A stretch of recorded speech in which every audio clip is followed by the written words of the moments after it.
Hello Soul Seeker, how are you today? I'm fine, thank you, and how are you? Semua dalam keadaan sehat, semua dalam keadaan baik-baik saja, dan damai sejahtera Tuhan senantiasa melingkupi hidupmu. Soul Seeker, kita harus lebih sukacita di dalam kita mendengarkan firman Tuhan. Karena apa? Karena kita butuh bimbingan daripada firman Tuhan supaya kita tidak tersesat, kita tidak salah jalan di dalam kita mengiring Yesus. Soul Seeker, pengiringan kita di dalam Tuhan bukan sesuatu yang mudah. Di zaman anugerah pun tidak bisa kita main-main atau coba-coba bertindak. Semua ada dalam resiko, ada probabilitas, ada paparan yang harus kita ketahui sebelumnya. Soul Seeker, kita secara tidak sadar hubungan kita bukan hanya dengan Bapa di surga yang penuh kasih, penuh pengampunan, tetapi kita juga berhadapan dengan Raja segala raja, dengan kerajaan yang tidak tergoyahkan, unshakable kingdom. Oleh sebab itu, kita harus tahu hubungan kita tidak hanya Bapa, tetapi hubungan kita dengan Tuhan juga sebagai Raja yang kita hormati, yang kita takuti. Mengapa banyak orang Kristen yang sembrono bicara seolah-olah punya hubungan khusus dengan Tuhan, sehingga ia melakukan tindakannya seturut otaknya sendiri. Dan tanpa disadari ia telah jauh dari Tuhan. Hidupnya tidak ada lagi covering by God, dilindungi, dipagari oleh Tuhan. Ini terjadi juga bagi bangsa Yahudi yang sembrono dan akhirnya menanggung akibatnya sendiri, dimulai dari kesalahan retorika. Hal ini terjadi dalam konteks Pilatus mencuci tangannya sebagai tanda ia tidak bersalah atas kematian Yesus, sementara orang Yahudi menyatakan kesediaan menanggung konsekuensinya karena dia memilih Yesus untuk disalibkan. Pernyataan tanggung jawab secara kolektif dari orang Yahudi mengatakan, biarlah darahnya ditanggungkan oleh kami dan oleh anak-anak kami. Hal ini sama dengan menolak keselamatan dan penebusan melalui darah Yesus. Baiklah, kita akan lanjutkan pemaparan ini setelah video yang akan lewat beberapa saat saja. Jangan skip, tetaplah di Think of Soul channel. Kita akan kembali di sini. Yuk, silakan.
Pendekatan firman itu dapat menjadi sesuatu yang baru, yang segar, yang fresh from the oven.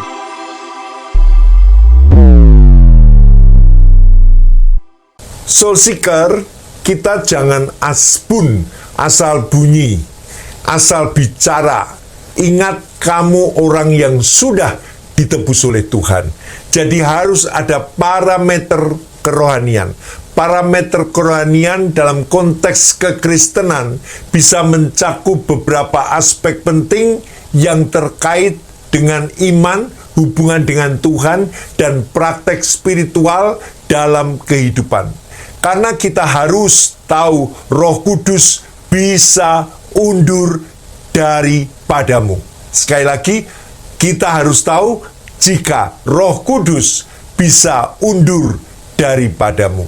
Karena Roh Kudus sebagai gravitasi, semacam gravitasi di mana gaya tarik yang ada antara benda dengan benda bermassa di alam semesta ini. Konsep fundamental dalam fisika. Roh Kudus hidup di dalam orang percaya, ada poros gravitasi yang kuat sehingga kita tidak bisa lepas, tidak bisa hilang melayang dalam kegelapan dunia. Kita akan melihat sebuah ayat yang menjadi awasan bagi kita. Di dalam Kejadian 6 ayat 3 mengatakan, berfirmanlah Tuhan, rohku tidak akan selama-lamanya tinggal di dalam manusia.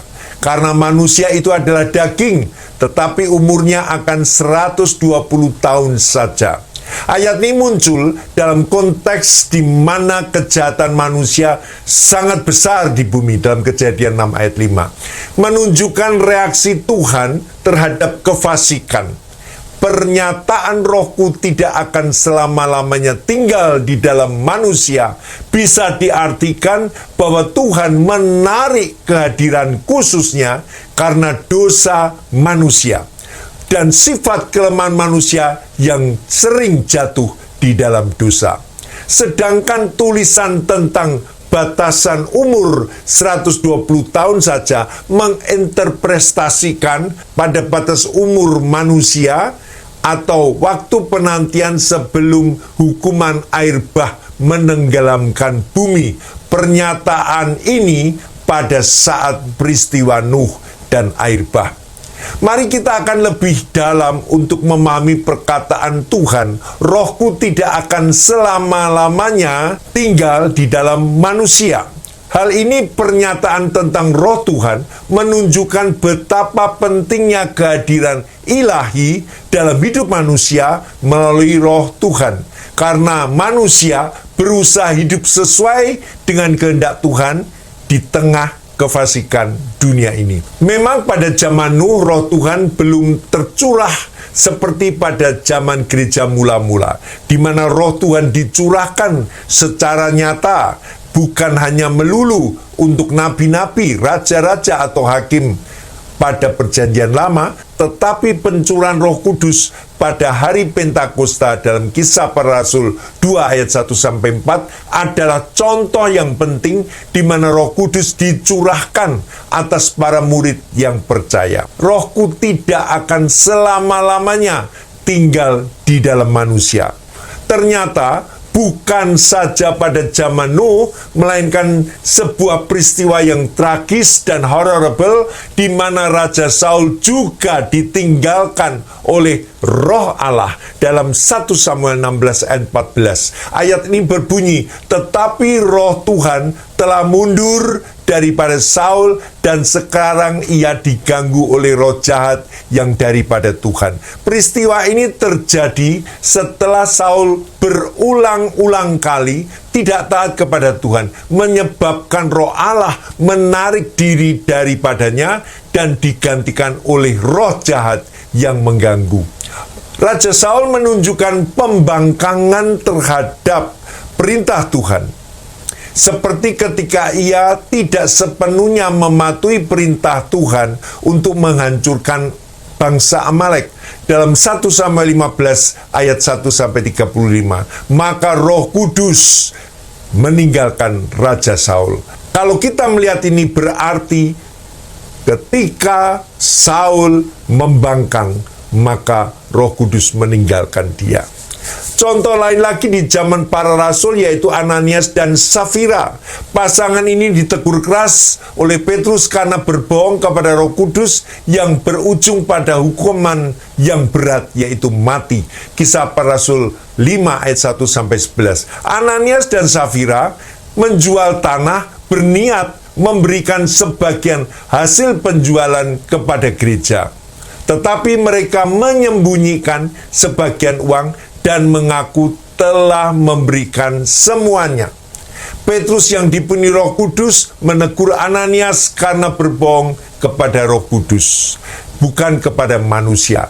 Dan setelah ditegur oleh Petrus, Ananias langsung gelebak, langsung mati. Hal ini terjadi sama dengan Safira istrinya yang juga mati setelah berbohong. Kisah ini menunjukkan betapa seriusnya berbohong kepada Roh Kudus yang dipandang sebagai tindakan melawan Tuhan sendiri. Kisah ini menekankan pentingnya kejujuran dan integritas dalam hidup seorang beriman. Roh Kudus dikaitkan dengan kekudusan dan kebenaran dalam hidup orang percaya. Jadi jangan kita menganggap sepele dengan berbohong dari hati nurani kita. Jangan anggap sepele jika kamu telah berjanji kepada Tuhan dan tidak menepatinya. Ananias dan Safira langsung mati, tetapi banyak kali aku menjumpai orang yang mati rohaninya setelah ia berbohong kepada Tuhan. Kamu harus waspada. Amin. Absalom memberontak terhadap ayahnya, Raja Daud, dengan berusaha merebut tahta. Dalam 2 Samuel 15 ayat 1-12, maka Roh Kudus meninggalkan Absalom. Yerobeam memberontak terhadap Rehabeam dan memimpin pembagian kerajaan Israel setelah memperkenalkan penyembahan berhala dalam 1 Raja-Raja 12 ayat 1-33. Maka Roh Kudus meninggalkan dia. Soul Seeker, saya pernah punya pengalaman langsung dari seorang hamba Tuhan yang sudah cukup umur, di mana ia mengatakan suatu kesalahan besar ketika jemaatnya minta diantar pengobatan alternatif dengan singsai. Dan pendeta ini, dia membawa mobilnya dan terus berjalan sampai di Jalan Keramat Raya. Lalu dia mengatakan, itu tante, di tempat itu, di seberang sana. Silakan tante, itu rumah ketiga. Soul Seeker, ketika ia mengantar tante itu untuk berobat ke pengobatan alternatif dan singsai, apa jadinya? Begitu dia menunjuk dan jemaatnya itu turun, itu penyakitnya langsung pindah kepada pendeta itu. Ini pendeta yang sebelumnya seorang yang melayani Tuhan dengan baik, tetapi ketika dia lemah imannya dan bahkan dia menunjukkan pengobatan alternatif dan tidak mendoakan jemaatnya, bahkan mengantarnya ke singsai untuk diobati, akhirnya penyakit itu pindah ke pendeta itu. Pada saat saya bertemu dengan pendeta itu di rumahnya, pendeta itu ditutupi selimut dan dia bilang, Daud, kamu jangan sampai seperti apa yang Om lakukan. Karena hari ini Om mengalami penderitaan sakit yang dialami oleh jemaat Om. Soul Seeker, ketika ia membukakan selimutnya, itu dagingnya sudah busuk, kakinya sudah habis, tinggal sampai ke paha itu dagingnya seperti kalau orang Jawa bilang merotoli, itu jatuh-jatuh, saudaraku. Dan akhirnya pendeta itu mati setelah saya mendengar kabar berapa bulan setelah itu. Soul Seeker, ditinggalkan Roh Kudus atau Roh Allah merupakan sebuah tragedi yang besar dalam hidup orang percaya. Beberapa tokoh Alkitab mengalami perasaan ditinggalkan atau mengalami pengalaman yang signifikan dengan Tuhan. Dalam Mazmur 22 ayat 1 tertulis, Allahku, Allahku, mengapa engkau meninggalkan aku? Dalam beberapa Mazmur ini, Daud mengekspresikan perasaan ditinggalkan atau diabaikan Tuhan. Contoh dalam Mazmur 22 dan Mazmur 38. Ayat ini sering dikaitkan dengan perasaan ditinggalkan seperti yang dialami Yesus saat dia disalib. Menunjukkan perasaannya ditinggalkan oleh Tuhan, oleh Bapanya di surga. Dalam Matius 27 ayat 46, Markus 15 ayat 34. Kisah Ayub juga sama, menunjukkan perjuangan menghadapi penderitaan dan perasaan ditinggalkan oleh Tuhan. Meskipun pada akhirnya Ayub mengakui kedaulatan Tuhan. Nabi Yeremia sering mengungkapkan perasaan kesepian dan kesulitan dalam pelayanan, merasakan beban yang berat dari Tuhan. Yeremia 20 ayat 7 sampai 18. Soul Seeker, ada sebuah bahaya besar jika kamu tidak mengakui dosa dan tidak segera diatasi, diselesaikan di hadapan Tuhan, maka itu dapat memadamkan pekerjaan Roh Kudus di dalam hidupnya. Efesus 4 ayat 30, karena telah mendukakan Roh Kudus. Hilangkanlah segala perasaan sakit hati, dendam, marah. Jangan lagi kamu berteriak-teriak dan memaki-maki. Jangan lagi ada perasaan benci atau perasaan lain semacam itu. Jika seseorang memiliki kekerasan hati dan menolak untuk mendengar atau taat kepada Tuhan, Roh Kudus mungkin tidak lagi bekerja secara kuat dalam hidup orang itu. Jadi alasan Roh Kudus mengundurkan diri dari orang percaya karena dosa dan pelanggaran, karena kekerasan hati, pemberontakan terhadap kehendak Tuhan, dan pembangkangan terhadap pimpinan Roh Kudus dapat menyebabkan penurunan kehadirannya. Kurangnya iman dan ketergantungan pada Tuhan dapat menyebabkan seseorang mengalami penurunan kehadiran Roh Kudus. Mengabaikan firman Tuhan, tidak mencari hubungan yang mendalam dengan Tuhan dapat menyebabkan Roh Kudus tidak lagi aktif dalam kehidupan seseorang. Mazmur 66 ayat 18 mengatakan, seandainya ada kejahatan dalam hatiku, Tuhan tidak akan mendengarkan aku. Soul Seeker, pentingnya mempertahankan hubungan yang baik dengan Tuhan, bertobat dari dosa, dan mencari pimpinan Roh Kudus adalah kunci untuk mengalami kehadiran Tuhan dan pekerjaan Roh Kudus dalam kehidupan sehari-hari, yaitu secara aktif mencari Tuhan di dalam doa, membaca firman Tuhan, dan ibadah dapat membantu mengembalikan kehadiran Roh Kudus dan berusaha untuk taat dalam pimpinan pimpinan firman Tuhan. Pada hakikatnya kesetiaan Tuhan dan kehadiran Tuhan yang terus-menerus bersama umatnya. Yesaya 59 ayat 1-2 mengatakan, sesungguhnya tangan Tuhan tidak kurang panjang untuk menyelamatkan, dan pendengarannya tidak kurang tajam untuk mendengar. Tetapi yang merupakan pemisah antara kamu dan Allahmu ialah kejahatanmu, dan yang membuat dia menyembunyikan diri terhadap kamu sehingga ia tidak mendengar ialah dosa-dosamu. Soul Seeker, Ulangan 31 ayat 6 mengatakan, kuatlah dan teguhkanlah hatimu, janganlah takut, janganlah gentar terhadap mereka, sebab Tuhan Allahmu, dialah yang akan berjalan menyertai engkau, ia tidak akan membiarkan engkau dan tidak akan meninggalkan engkau. Ibrani 13 ayat 5, janganlah kamu menjadi hamba uang, cukupkanlah dirimu dengan apa yang ada padamu, karena Allah telah berfirman, aku sekali-kali tidak akan meninggalkan engkau dan tidak akan membiarkan engkau. Soul Seeker, dalam Yesaya 41 ayat 10 mengatakan, janganlah takut sebab aku menyertai engkau, janganlah bimbang sebab aku adalah Allahmu, aku meneguhkan, bahkan aku akan menolong engkau, aku akan memegang engkau dengan tangan kananku yang membawa kemenangan.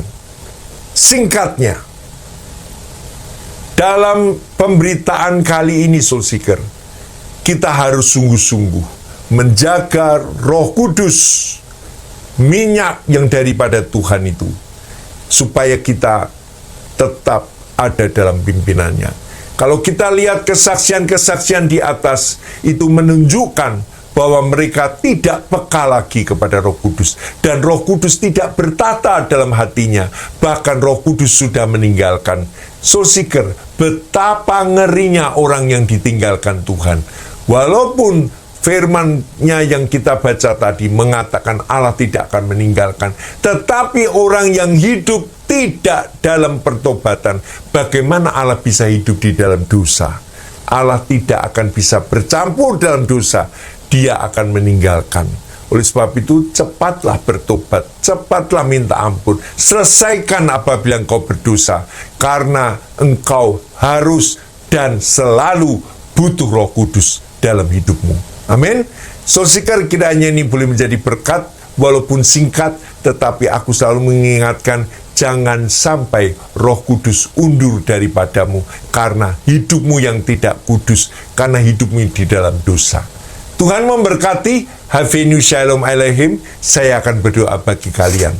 Tuhan Yesus, kami berdoa Tuhan, apabila ada saudaraku di tempat ini, apabila saudaraku ada di channel ini Tuhan, yang merasakan bahwa dirinya tidak kudus, telah berbuat dosa, ampuni Tuhan. Biarlah kami mengatakan minta ampun kepada Tuhan, dan menyatakan kepada Tuhan segala perbuatan yang jahat tidak akan aku ulangi. Aku minta ampun di hadapan Tuhan. Dan hari ini kami percaya ya Tuhan, ada banyak orang yang diampuni Tuhan, sehingga pemulihan hidup bersama dengan Tuhan bisa kami rasakan kembali. Terima kasih Tuhan, terpuji namamu Tuhan Yesus. Dalam nama Yesus kami berdoa. Amin. Tuhan memberkati. Amin.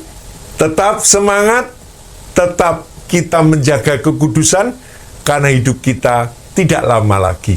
Roh Kudus akan datang, Tuhan Yesus akan datang menjemput kita, orang-orang yang diperkenankannya. Terpuji nama Tuhan Yesus. Haleluya. Sampai jumpa.